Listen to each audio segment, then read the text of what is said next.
Assalamualaikum warahmatullahi wabarakatuh. Bismillah, alhamdulillah, wassalatu wassalamu ala sayyidina Muhammad bin Abdullah wa ala alihi wa sahbihi wa mawalah. La hawla wa la quwwata illa billah. Wahlul 'uqdatam min lisani yafqahu qawli, amma ba'd. Alhamdulillah, kita hari ini diperkenankan oleh Allah Ta'ala untuk melanjutkan ngaji kitab Nasha'ihud Diniyah. Kita kirim Fatihah dulu, Fatihah kepada guru-guru kita yang telah kapundut dan juga yang masih hidup, dan seluruh orang yang berjasa kepada kita, dan khususnya kepada Habib Abdullah bin Ali Al-Haddad. Ila hadrat Nabi Mustafa Sayyidina Muhammadin sallallahu alaihi wasallam wa ala alihi wa ashabihi wa azwajihi wa dhurriyyatihi wa jami'i arwahil awliya wa asyhadu was-salihin, khususan ila ruhil Habib Abdullah bin Ali Al-Haddad wa hadrat Habib Zainal Abidin wa Idris wa Ibrahim jami' sadatina wa abaina bin Mailaru Ibrahim bin Abdul Fattah sama ini kita topik anam dengan syamir rahmah wal maghfirah sekalian fil jannah wa yunawwiru dharaihahum wa yu'idu alaina bi barakatihim wa anwari ma'lumihim wa asrari manfaati wa karamati fid din wa dunya wal akhirah. Al-Fatihah. A'udzu billahi minasyaitonir rajim. Bismillahirrahmanirrahim. Alhamdulillahi rabbil alamin. Arrahmanir rahim. Maliki yaumiddin. Iyyaka na'budu wa iyyaka nasta'in. Ihdinas siratal mustaqim. Siratal ladzina an'amta 'alaihim ghairil maghdubi 'alaihim waladdallin. Amin. Kita lanjutkan yang kita bahas pada pertemuan sebelumnya, yakni tentang hal mengingatkan. Yang sebelumnya itu hal menangis karena Allah, ya, menangis karena kedekatan kita kepada Allah. Saya baca yang terakhirnya aja, ya. Bismillahirrahmanirrahim. Wa qala ta'ala, kitabun anzalnahu ilaika mubarakun liyadabbaru ayatihi wa liyatadhakkaru ulul albab. Ini surat Shad. Allah Ta'ala berfirman, kitabun ini adalah Al-Quran. Kitab yang anzalnahu ilaika, kami turunkan kepada kalian. Mubarakun, itu penuh berkah. Liyadabbaru ayatihi, supaya kalian mau merenunginya. Wa liyatadhakkaru ulul albab, dan supaya orang ulul albab bisa mendapat pelajaran darinya. Ada dua penting, ya. Jadi supaya mau merenungi, nggak cuma sekedar dibaca. Jadi bagi sahabat-sahabat yang sudah biasa membaca, mari kita tingkatkan dikit, yaitu merenungi. Dibaca artinya, direnungi.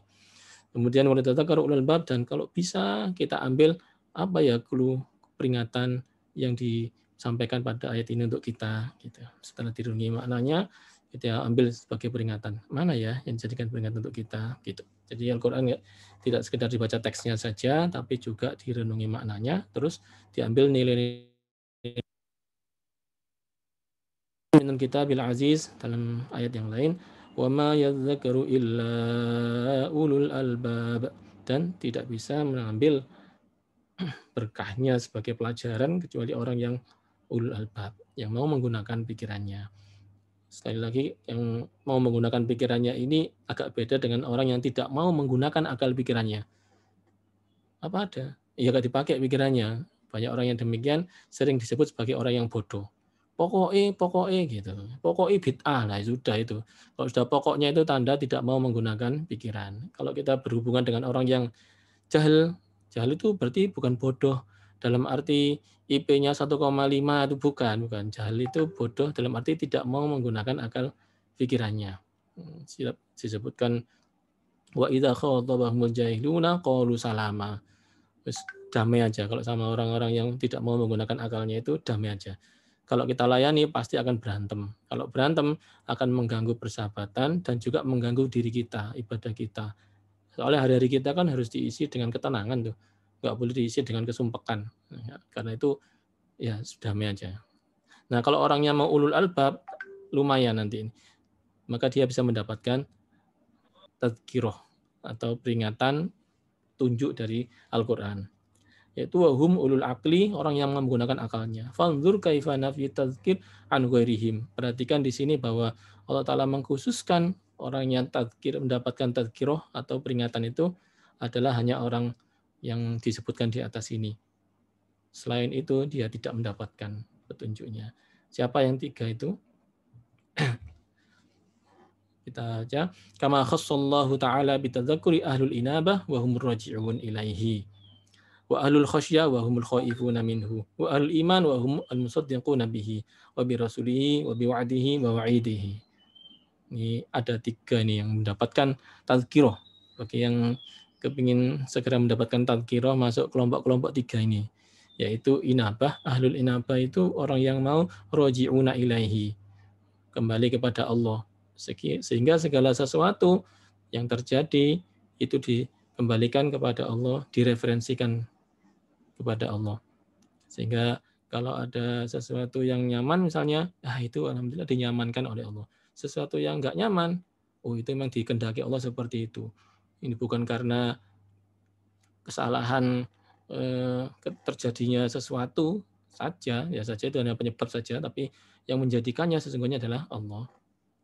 Rojiun berarti semuanya dikoneksikan kepada Allah. Setiap ada fakta atau musibah, kenikmatan itu dikoneksikan kepada Allah.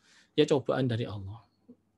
Wa ahlul khasyah wa humul khaifuna minhu. Yang kedua ahlul khasyah, orang yang takwa, yang takut kepada Allah. Takut terhadap kedudukan Allah, merasa takut itu sungkan ya, khasyah, sungkan kepada Allah. Wa ahlul iman wa humul musaddiqun. Dan yang ketiga orang yang beriman, yaitu yang musaddiqun nabi, yang mau membenarkan itu artinya mengakui kepada Allah. Wa bi rasulih dan kepada Rasulullah. Wa bi wa'dihi dan kepada janji Allah, wa wa'idihi dan kepada ancaman Allah. Di wa'di dan wa'id itu ada 2 macam. Wa'di itu berarti ancaman, bukan ancaman, janji yang positif, surga, pahala, kenikmatan, wa'di.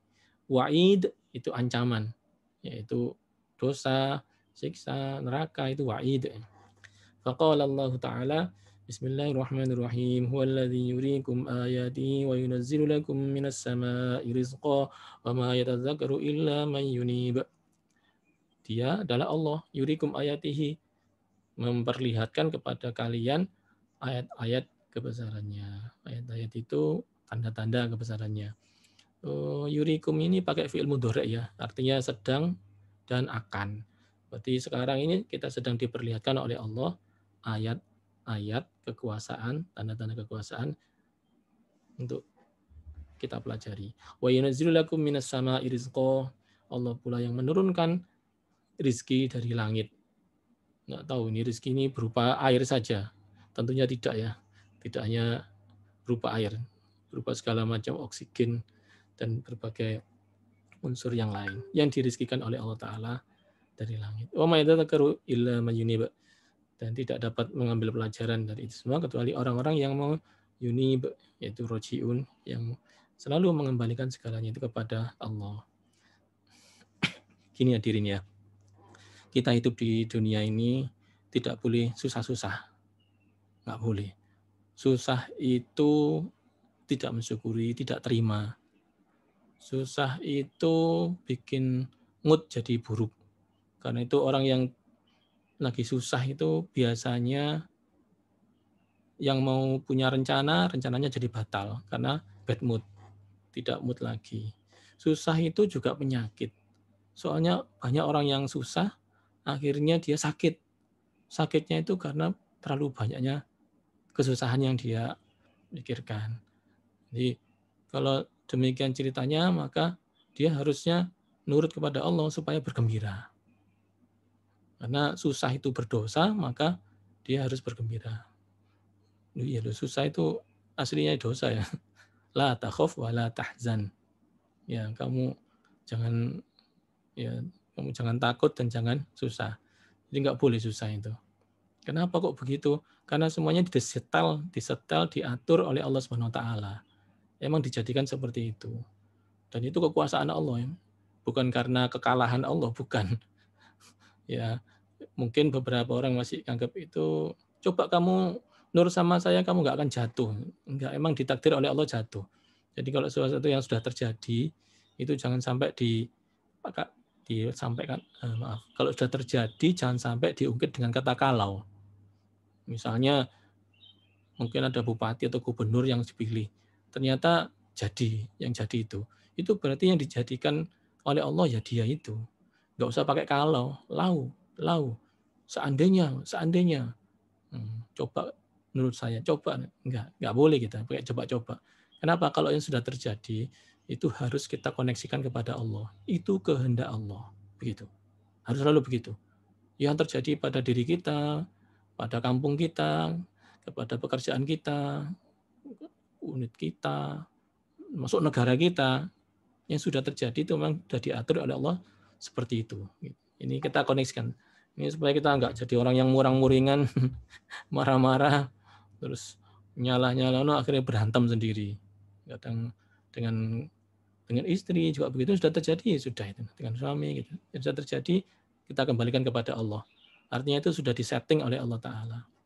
Yang sudah kita rencanakan, ternyata hasilnya seperti itu. Itu sudah disetting oleh Allah seperti itu. Kita harus rumongso, selalu merasa disetting oleh Allah. Dan settingnya itu mesti enak. Kenapa? Karena rezeki dari Allah Ta'ala itu diberikan kepada kita.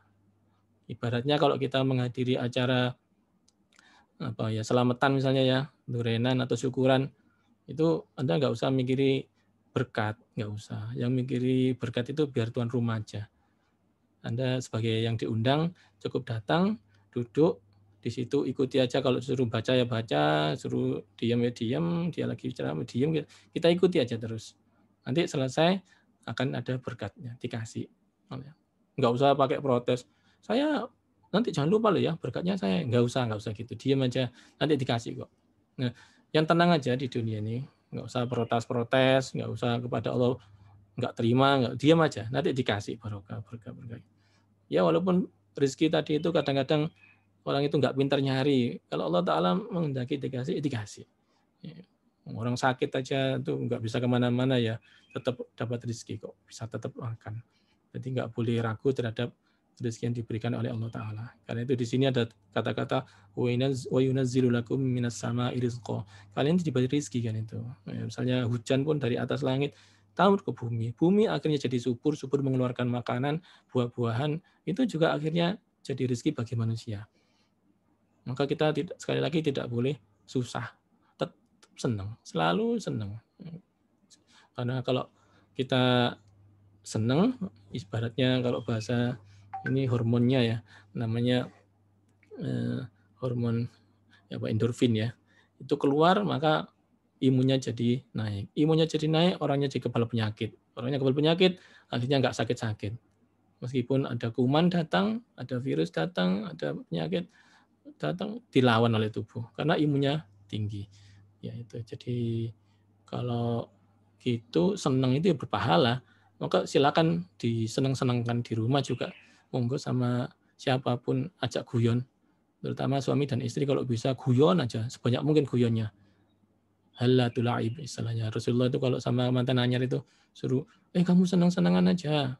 Itu kalau para kiai biasanya misalkan nggak usah terlalu banyak ngomongnya serius. Kalau suami dan istri ngomongnya itu banyak guyonnya aja. Guyon itu menjadikan ketawa. Ketawa. Kenapa sih kok guyon kok penting, ketawa penting? Soalnya kalau orang bisa guyon, bisa ketawa, itu mudah untuk bermusyawarah. Kalau orang itu nggak pernah ketawa, ngomongnya serius terus, sampai tegang, itu sulit untuk musyawarah. Akhirnya kalau ada problem, tidak bisa didiskusikan. Kalau ada problem, akhirnya dipendam masing-masing, suatu saat jadilah suatu ledakan problem itu. Jadi pentingnya ketawa itu di situ. Ya ada pahalanya besar sekali ketawa. Ada misalkan seperti jihad fisabilillah, ada pergi haji, hadis tentang ketawa itu, tentang senang itu kayak begitu. Kok bisa senang? Gimana caranya tadi? Yunib itu mengembalikan sesuatunya kepada Allah. Ini disetting oleh Allah. Disetting oleh Allah untuk kita demi kesenangan kita. Ini agak beratnya di situ. Meyakini bahwa ini disetting oleh Allah untuk kita demi kesenangan kita, kebahagiaan kita. Nah, kalau bisa begitu, ini akan mendapatkan yatadzakkaru, akan mendapatkan tadkirah. Ulangi, yurikum ayati, Allah Ta'ala menunjukkan kepada kita, kepada kalian semua, ayat-ayat kebesaran Allah, kekuasaan Allah. Jadi semua itu kekuasaan Allah. Terus Allah Ta'ala juga memberikan rizki. Rizki dari langit itu ke bawah bumi, ya terus bisa menghidupkan segala macam tumbuh-tumbuhan dan sebagainya. Ya, termasuk industri, pertanian aja ini, termasuk industri itu dihidupkan oleh Allah. Rizki untuk manusia. Jadi nggak ada yang untuk misalnya untuk malaikat misalnya, enggak, ini semuanya untuk manusia ini. Kita dibikinkan oleh Allah Ta'ala segala macam ini, dibikinkan Segala ciptaan ini untuk manusia. Nah, malaikat itu malah nggak dapat bagian, malah cuma bertugas untuk melayani manusia. Ngantarkan di situ. Ini Anda kasihkan. Bagian ngasihkan aja. Jadi alhamdulillah ini semua dikasihkan adalah yunazziru lakum minas sama'i rizqa, bagi kalian itu dikasih rezeki. Nah, kalau sudah bisa begitu maka bisa ngambil tadkirah. Gitu saudara. Jadi al-inabah atau ahlul inabah yaitu orang yang mayyunib. Wa qala ta'ala fadzakir in nafa'ati dzikra sayadzakkaru man yakhsha. Oleh sebab itu in nafa'ati fadzakir, ingetin karena peringatan itu bermanfaat. Sayadzakkaru may yakhsha, orang yang takut kepada Allah akan mudah mendapatkan peringatan itu. Tadkirah, reminder. Kalau reminder itu kita cari-cari, mungkin akan ketemu. Tapi kalau kita mau yakhsha ini, takut kepada Allah, ini walaupun agak sulit ya mencarinya itu, akan muncul terus. Itu akan diberi oleh Allah Ta'ala, reminder itu. Mau melakukan sesuatu yang buruk misalnya, itu dari dalam batin kita, istilahnya hati kecil ya, itu muncul sirene sudah. Muncul tuing, tuing, tuing, ada alarm berbunyi. Jangan, itu jangan. Ini otomatis bagi orang yang punya yakhsha, takut kepada Allah, sungkan kepada Allah. Ibaratnya kalau sungkan sama mertua, sama orang tua atau sama mertua, tinggal di rumah mertua, wah ini nutup pintu aja hati-hati, pelan-pelan, kelutik gitu, nggak sampai bruak, nggak mau dia, karena saking yakshanya, saking sungkannya, takut apa mertuanya itu suka marah? Enggak suka marah. Cuman kita takut dengan kedudukan beliau, sungkan dengan kedudukan beliau, sehingga kita pelan-pelan, nggak sampai ngageti. Sekali lagi bukan karena orang tuanya itu pemarah, bukan, tapi karena kitanya sendiri yang yaksa kepada orang tua. Nah, ini yaksanya kepada Allah juga demikian. Ya bukannya Allah itu pemarah, suka marah, suka menyiksa, enggak. Ya kita sadar diri sebagai makhluk yang diciptakan, maka kita punya rasa khosyah, takut kepada Allah. Begitu. Nah yang punya rasa begitu ini insya Allah akan mudah mendapatkan tadkirah. Ini agak bedanya kalau orang nggak punya rasa yaksa, maka dia tidak mendapatkan tadkirah itu. Ya karena itu banyak kita saksikan orang dikit-dikit marah, dikit-dikit protes, dikit-dikit wah memfitnah orang, nggak punya yaksa. Orang-orang yang punya yaksa ini mau memfitnah ini dulu sih saya. Mau mendolimi orang, nanti dulu. Kenapa? Karena orang ini adalah makhluk hambanya Allah, miliknya Allah.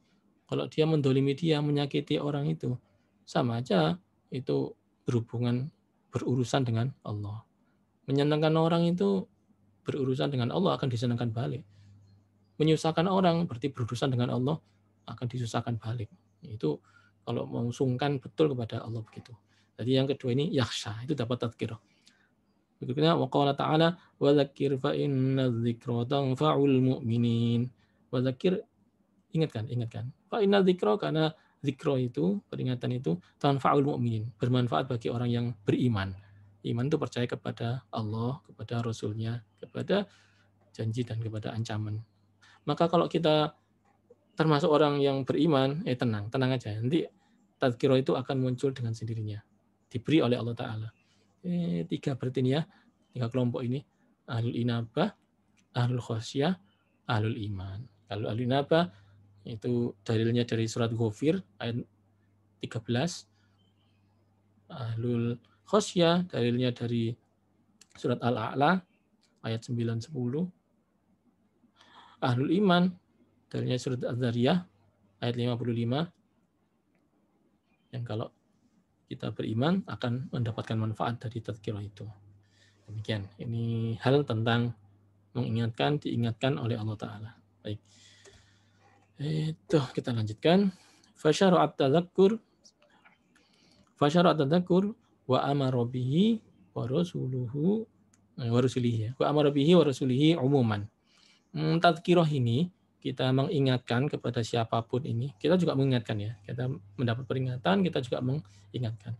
Fasyara'at tadzakkur wa amara bihi, itu ada perintah. Jadi jangan diam aja. Jadi kalau ada murid kita salah, cepat kita ingatkan. Kayak gini nggak baik ya gitu. Nah, itu kalau di kelas sering menyuruh mahasiswa untuk presentasi. Kenapa sih kok sering saya suruh presentasi? Supaya dia bisa mengekspresikan cara berkomunikasi kepada orang lain.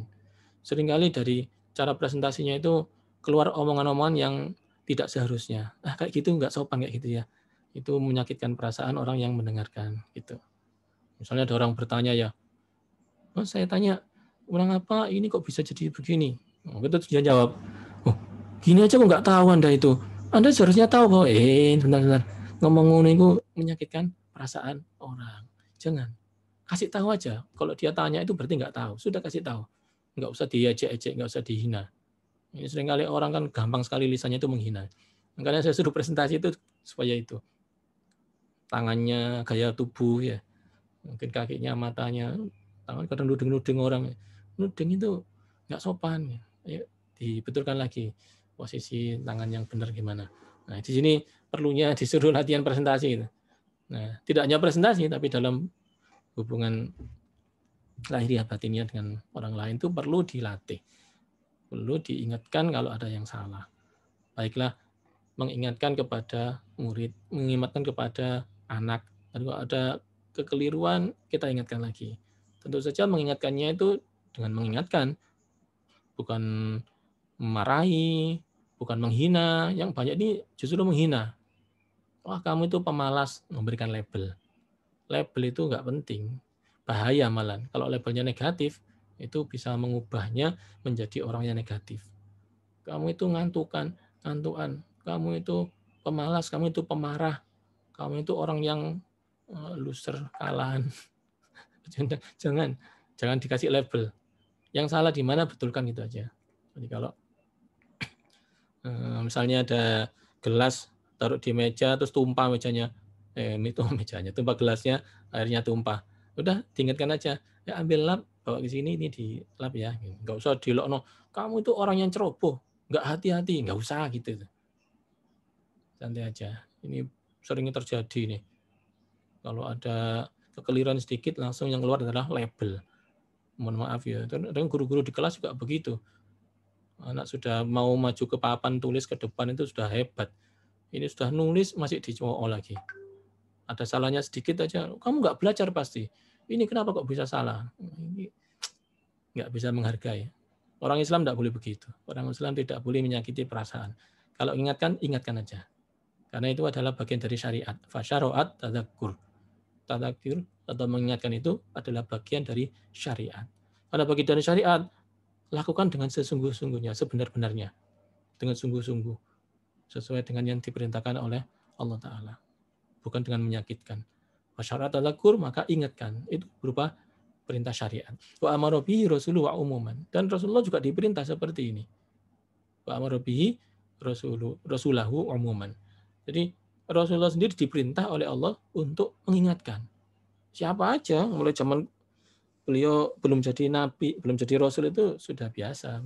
Apalagi ada perintah ketika di Gua Hira beliau menjadi seorang rasul. Maka beliau diperintah. Nah, mengingatkan kepada masyarakat juga begitu. Sampai pernah juga disebutkan di berikutnya apa ya, di Wahyu yang awal masih Iqra ya.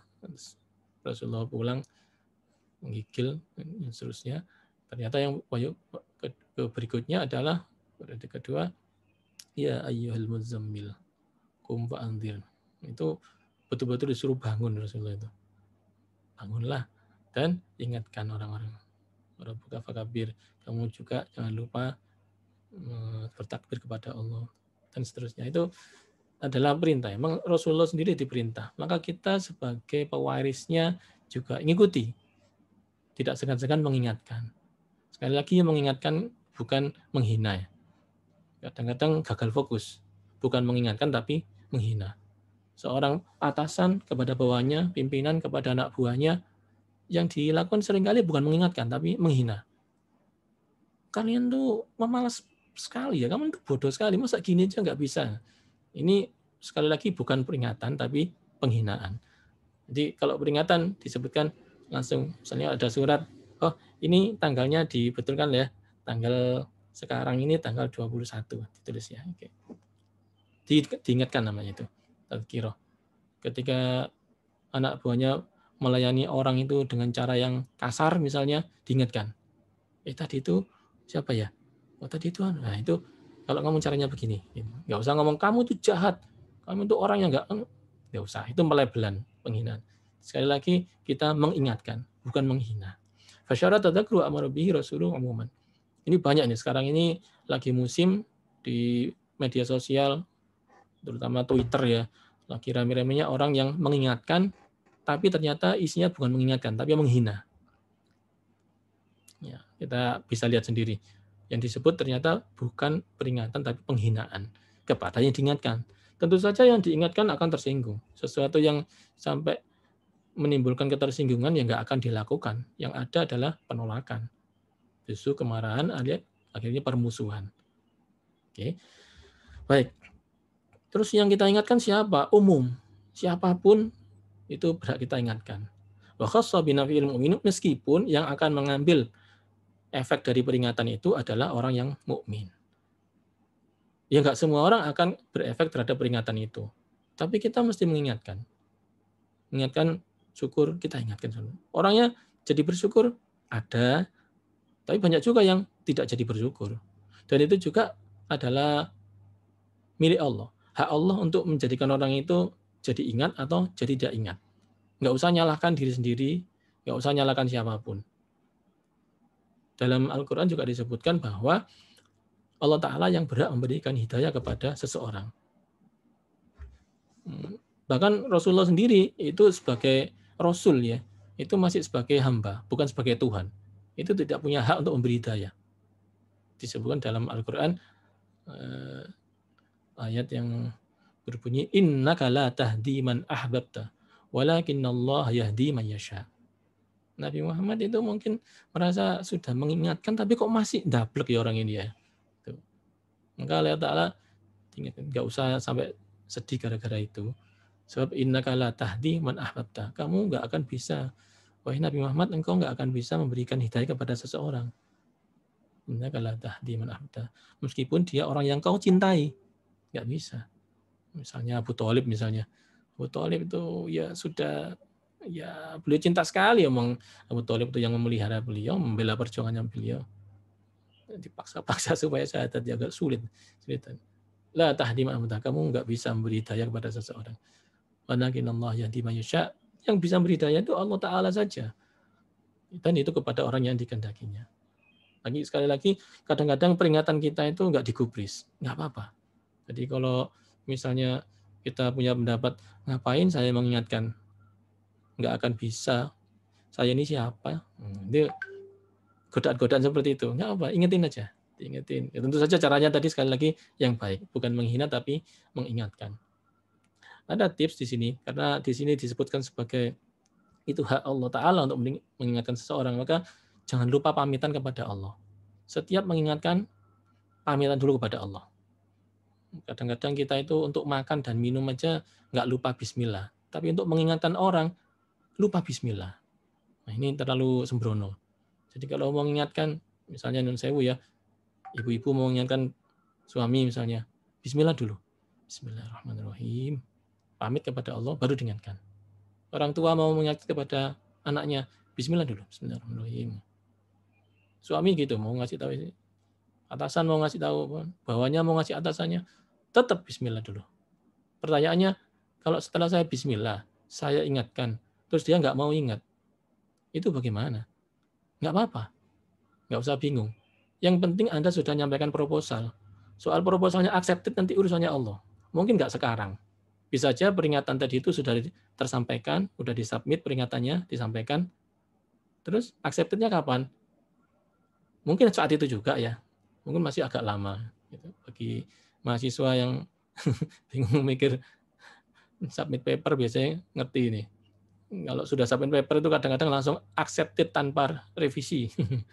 Saya pernah itu.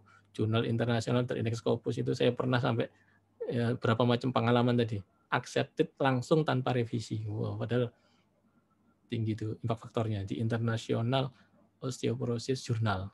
Itu saya pernah accepted tanpa revisi. Atau juga yang accepted dengan beberapa revisi. Ada juga yang accepted dengan revisi banyak, mayor sampai mengubah metodologi. Atau juga absentumnya masih digantung. Jadi setelah direvisi, direview lagi, ada revisi lagi, direview lagi, terus begitu sampai berapa looping, beberapa iterasi. Macam-macam. Sekali lagi kalau kita memberikan peringatan itu, bisa aja langsung orang itu ingat, bisa aja dia tidak ingat. Tapi mungkin suatu hari akan ingat. Kok bisa? Kan kita sudah nyampaikan proposalnya kepada Allah. Nanti Allah Ta'ala yang menentukan accepted atau tidaknya. Mungkin kita punya anak buah yang andal sekali. Kita ingatkan, tapi pamitan dulu kepada Allah. Bismillahirrahmanirrahim. Setelah pamitan kepada Allah, maka baru diingatkan. Sebenarnya gini-gini. Mungkin dia tidak langsung paham hari itu, tapi dia mungkin akan merenunginya. Dan mungkin ketika dia dalam keadaan diam itu diberi hidayah oleh Allah Ta'ala. Ini takdirnya langsung masuk. Gitu. Sekali lagi jangan lupa pamitan kepada Allah. Mau mengingatkan siapapun, bismillah dulu. Wa kana dzalika lahum hujjatun indahu wa muhajjatun ilaihi. Kama kana al-akhirin hujjatan qa'imatan mudhidatan hujjatihim al-batilah. Jadi seruan itu akan menjadi hujjah dan bukti bagi mereka. Oh, ternyata benar tadi saya ternyata ada alarm ojo. Ternyata teman saya bilang ojo. Oh, cocok iya. Iya benar. Itu hujjah. Sehingga mereka mendapat pembenaran atas keinginannya untuk berhenti kebatilan. Tadi kebatilan yang dilakukan itu diingatkan oleh dirinya sendiri.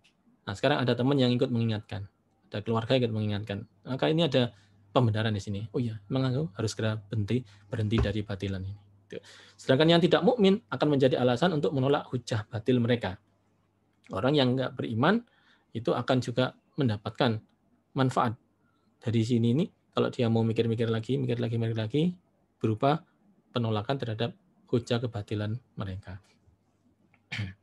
Fa'innahum a'radu ba'dal ilmi. Karena orang yang menolak itu meskipun dia sudah tahu, kalau ada potongannya menolak ya, dia akan menghindar. Tapi kalau dia ini wa angkaru ba'dal ma'rifah, kadang sudah mengenal tapi dia memungkirinya, tidak mau percaya. Walam yastajibu lillahi wa lirrasulih, dan tidak mau menjawab kepada perintah Allah dan Rasulnya. Itu sudah. Oke. Jadi yang dikandani gelem itu ya berarti Allah Ta'ala memberi hidayah. Gelem, ya seperti Allah Ta'ala belum ngasih izin. Ini efeknya kemana sih? Salah satunya adalah supaya kitanya tenang. Tenang dalam memberitahu mereka. Beberapa orang enggak. Kalau orang sudah dikasih tahu terus dia enggak mau, itu bisa ditempeleng itu. Kamu sudah saya kasih tahu tapi enggak mau. Plok gitu.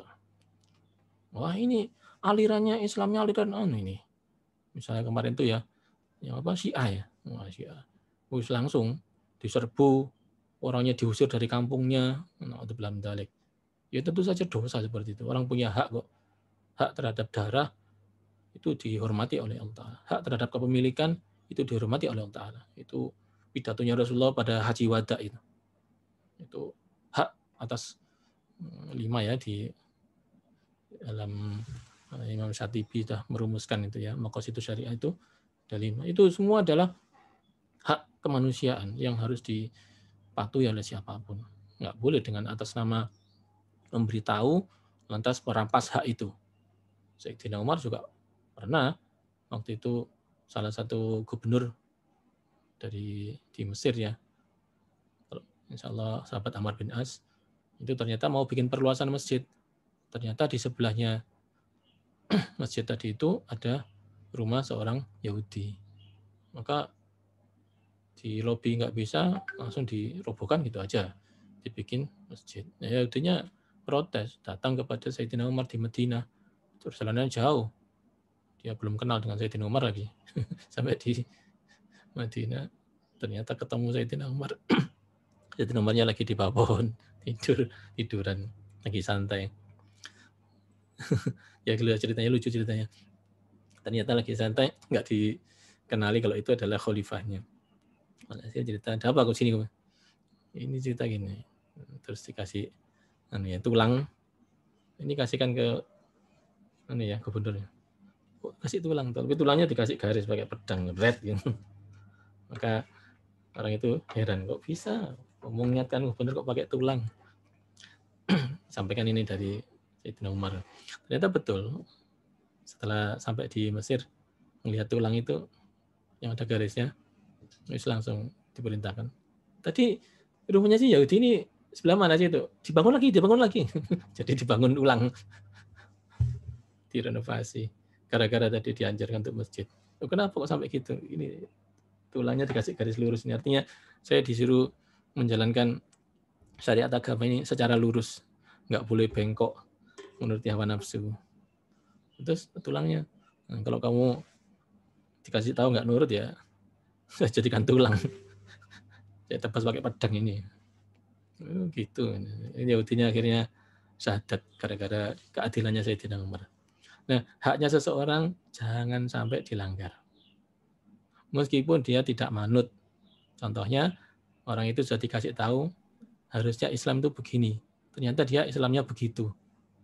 Ya sudah, emang itu nasibnya dia. Ya kalau kita kuat ya kita doakan. Ya Allah, mudah-mudahan dia diberikan hidayah. Engkau berikan hidayah. Allahumma hdi qaumi fa innahum la ya'lamun. Jangan dimarahi. Kalau istilahnya para kiai itu dari Surabaya mau pergi ke Malang.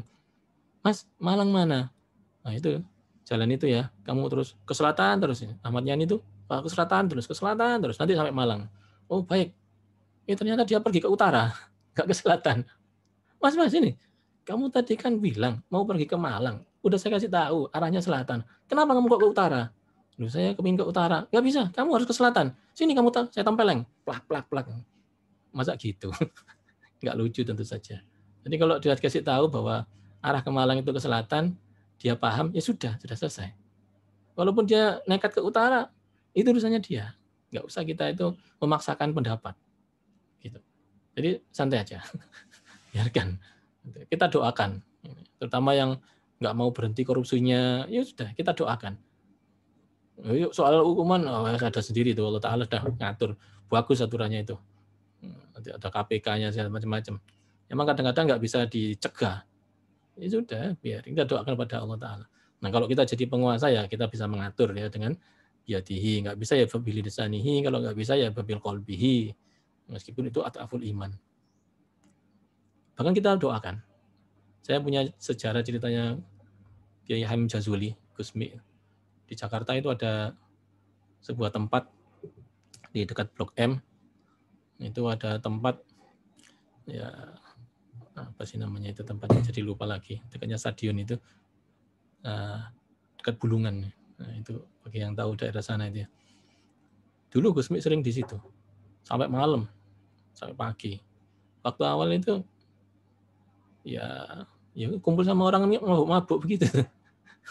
Itu oleh Gusmi diajak sampai akhirnya sudah nggak mabuk-mabukan lagi dan rajin juga, sholat subuh juga rajin.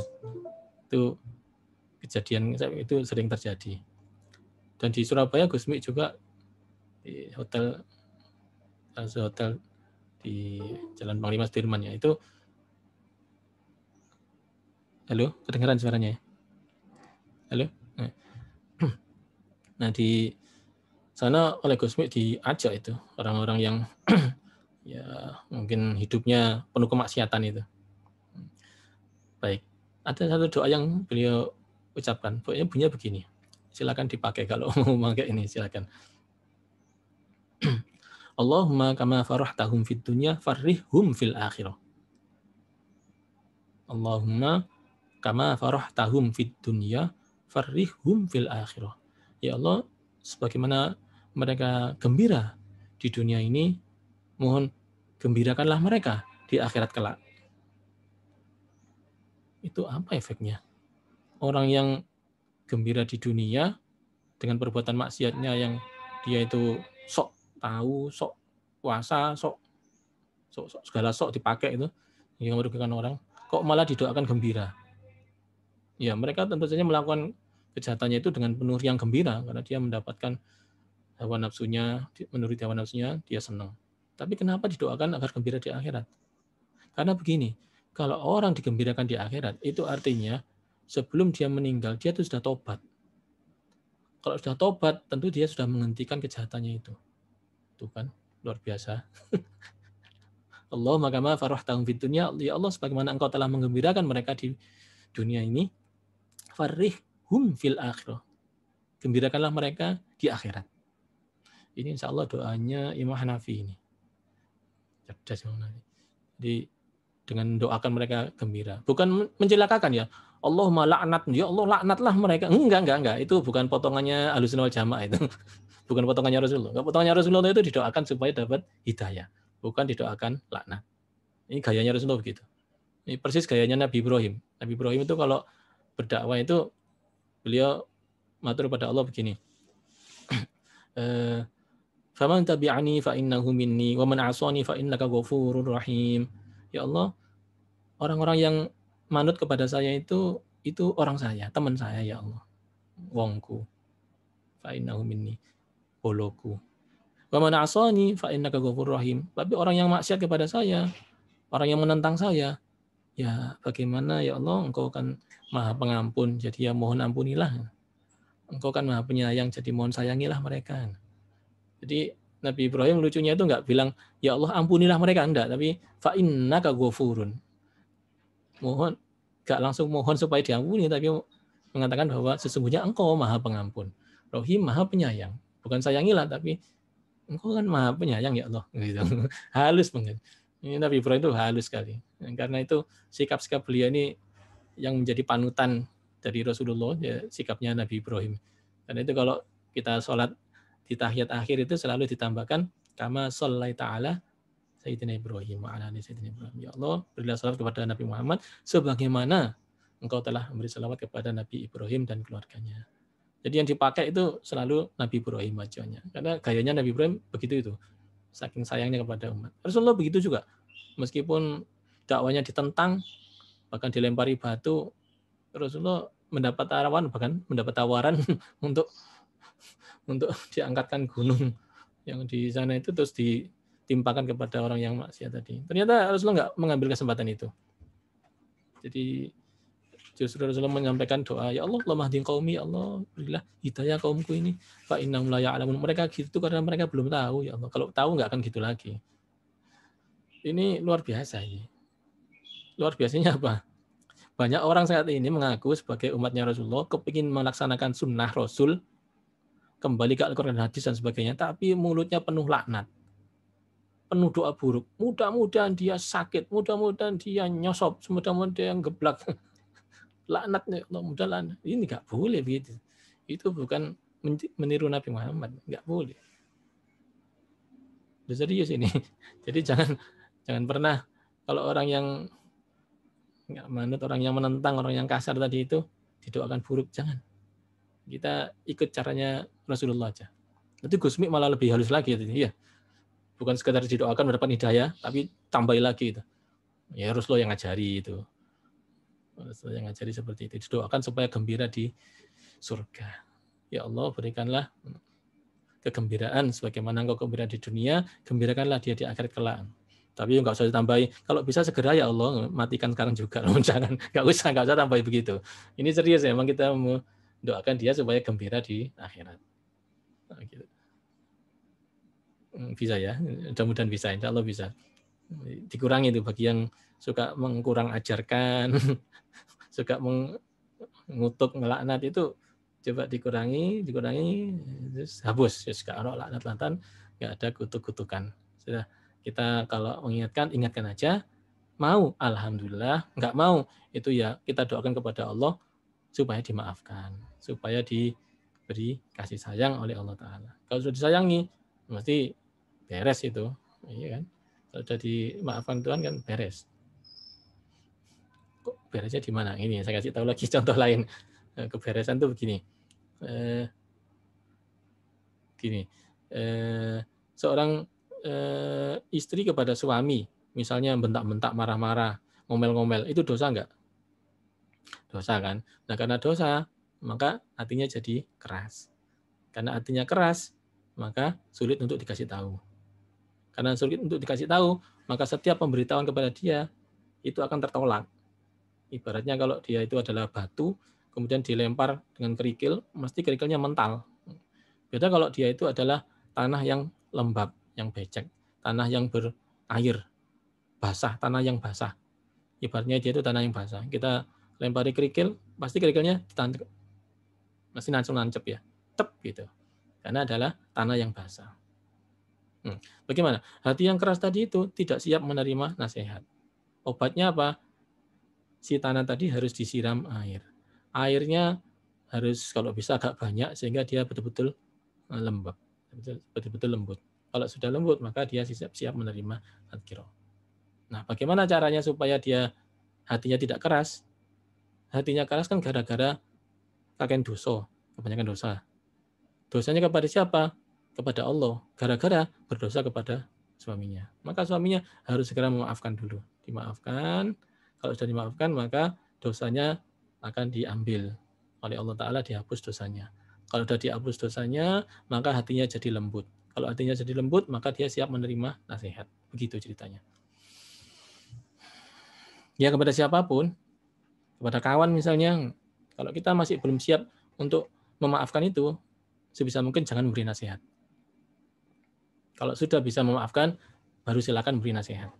Khudzil afwa wa'mur bil urfi. Sepuron dhisik terus kandhanono sing apik. Ya, maafkan dulu, khudzil afwa, maafkan dulu.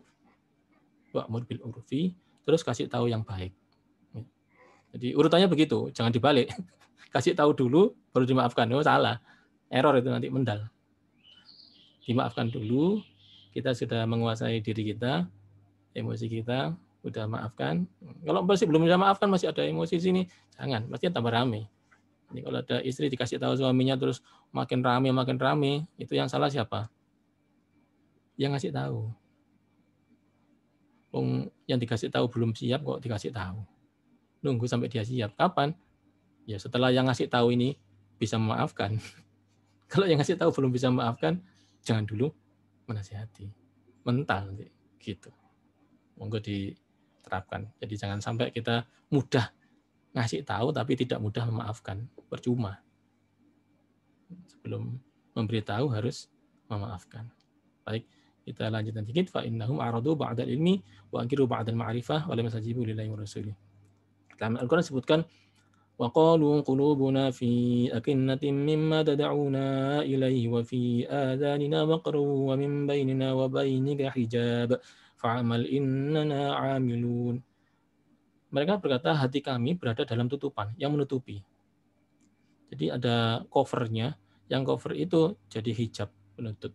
Mimma tad'una ilaihi, sehingga nggak bisa tembus apa yang disampaikan, yang kamu seru kepada kami, kamu seru kami kepadanya, dan telinga kami ada sumbatan, dan antara kami dan kamu ada dinding. Jadi mimma tad'una ilaihi wa fi adhanina waqrun. Terus ada hijabnya juga. Wa min bainina wa bainika hijab. Fa'mal innana 'amilun.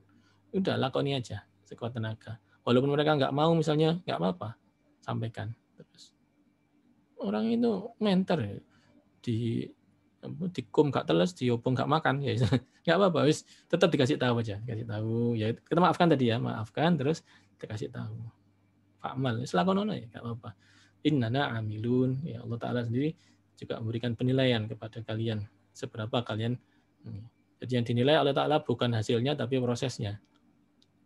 Ya kadang berhasil dia menjadi beriman, kadang berhasil menjadi orang yang baik, tapi kadang-kadang ya tetap gak iman.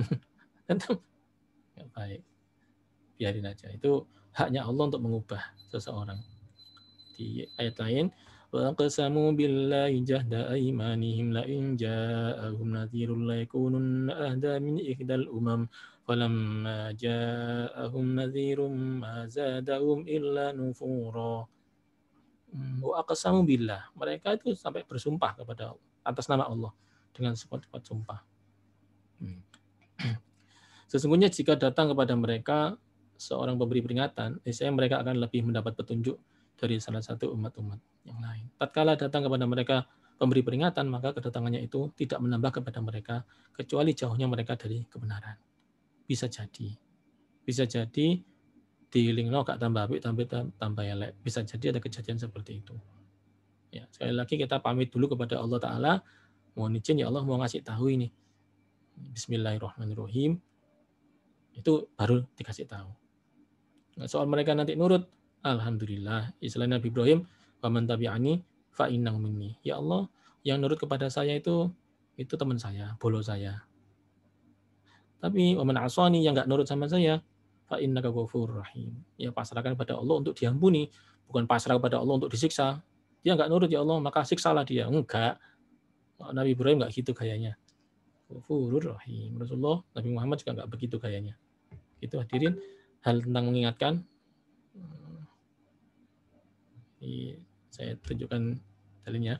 Fahadza wasfu man da'ahu rabbuhu man da'ahu rabbuhu ila tauhidihi wa ta'atihi ala lisani rasuli fa aba wastakbara wa jahada wa kafara.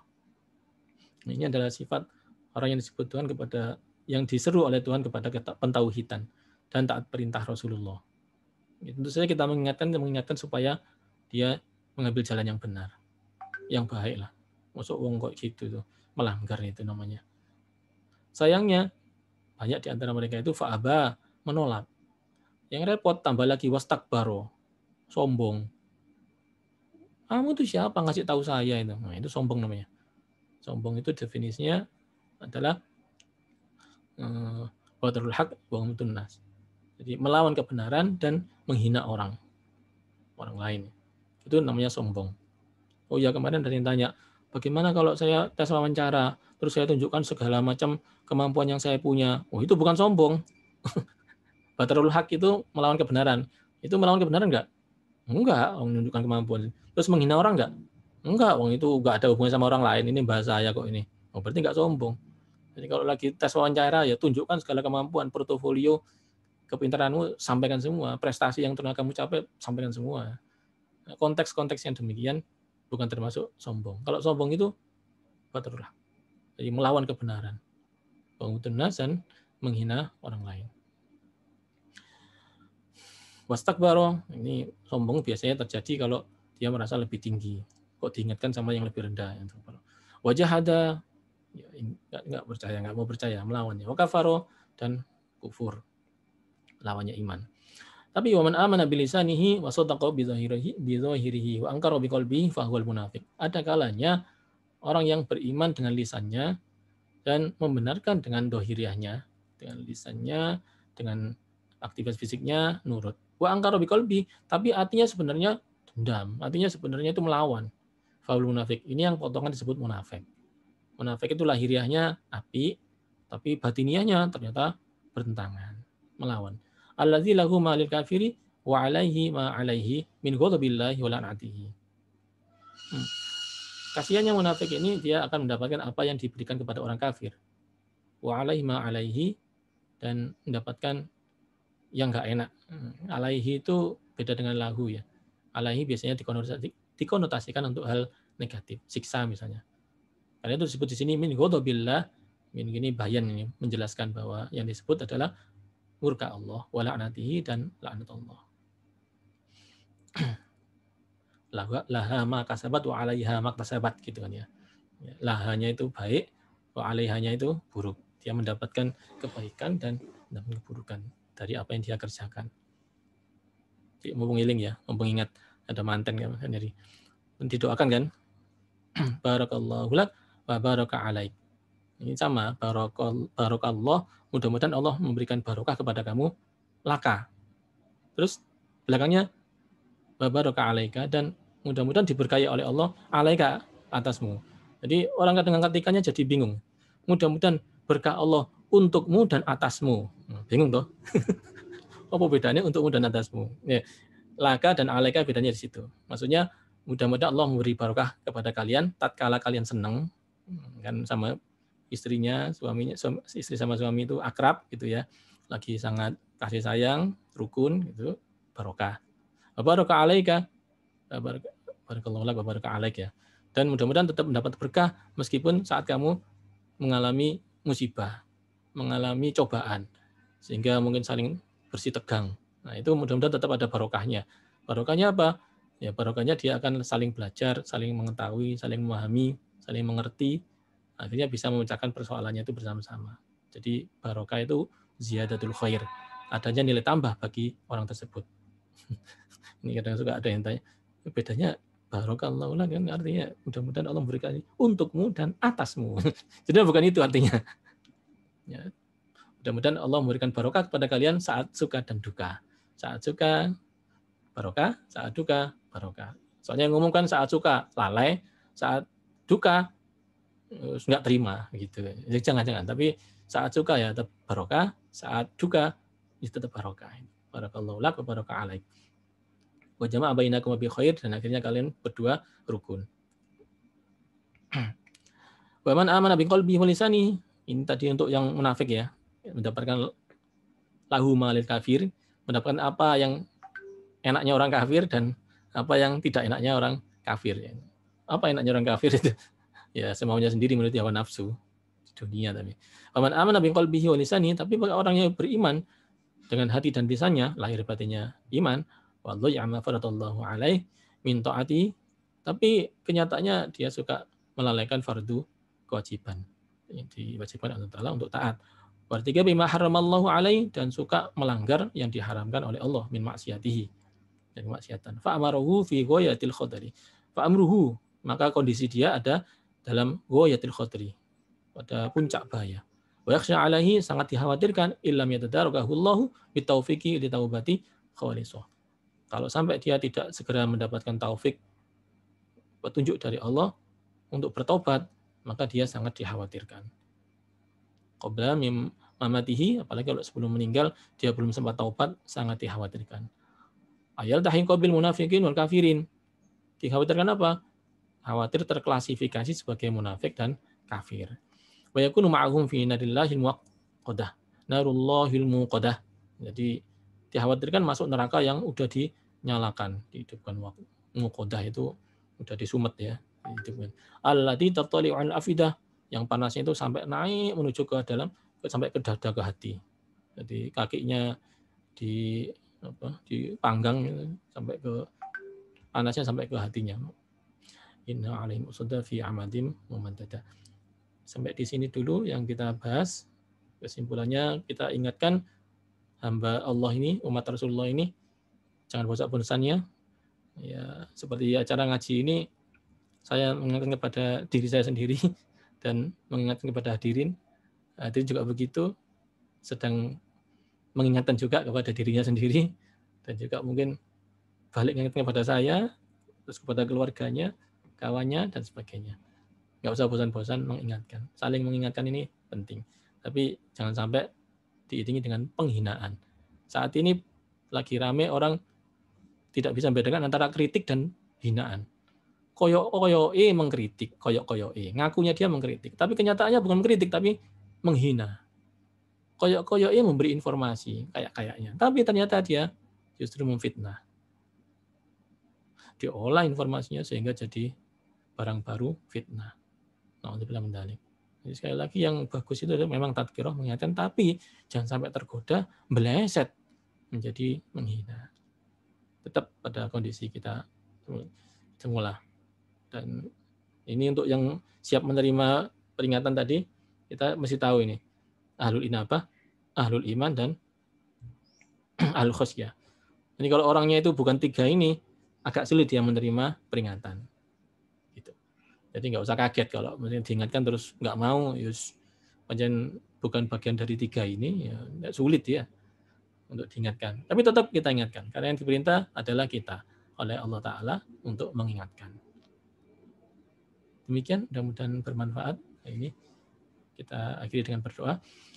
Bismillahirrahmanirrahim. Alhamdulillahirabbil alamin. Allahumma shalli wa sallim ala sayyidina Muhammad wa ala alihi wa sahbihi ajma'in. Alhamdulillahirabbil alamin. Allahumma inna nas'aluka al-'afwa wal 'afiyah wal mu'afata ad-da'imah fid din wal akhirah. Allahumma inna nas'aluka 'ilman nafi'a wa rizqan wasi'an halalan mubarakan thayyiban. Qawlan salihan wa 'amalan mutaqabbalan. Rabbana la tuzigh qulubana ba'da idh hadaytana wa hab lana min ladunka rahmah innaka antal wahhab. Kita bersama-sama. Rabbana hab lana min azwajina wa dzurriyyatina qurrata a'yun waj'alna lil muttaqina imama. Rabbana hab lana min azwajina wa dzurriyyatina qurrata a'yun waj'alna lil muttaqina imama. Rabbana hab lana min azwajina wa dzurriyyatina qurrata a'yun waj'alna lil muttaqina imama. ربنا آتنا في الدنيا حسنة وفي الآخرة حسنة وقنا عذاب النار صلى الله على خير خلقه ونور عرشه سيدنا محمد وعلى آله وصحبه أجمعين بفضل سبحان ربك رب العزة عما يصفون وسلام على المرسلين والحمد لله رب العالمين.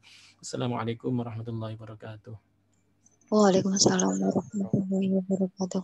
Waalaikumsalam warahmatullahi wabarakatuh.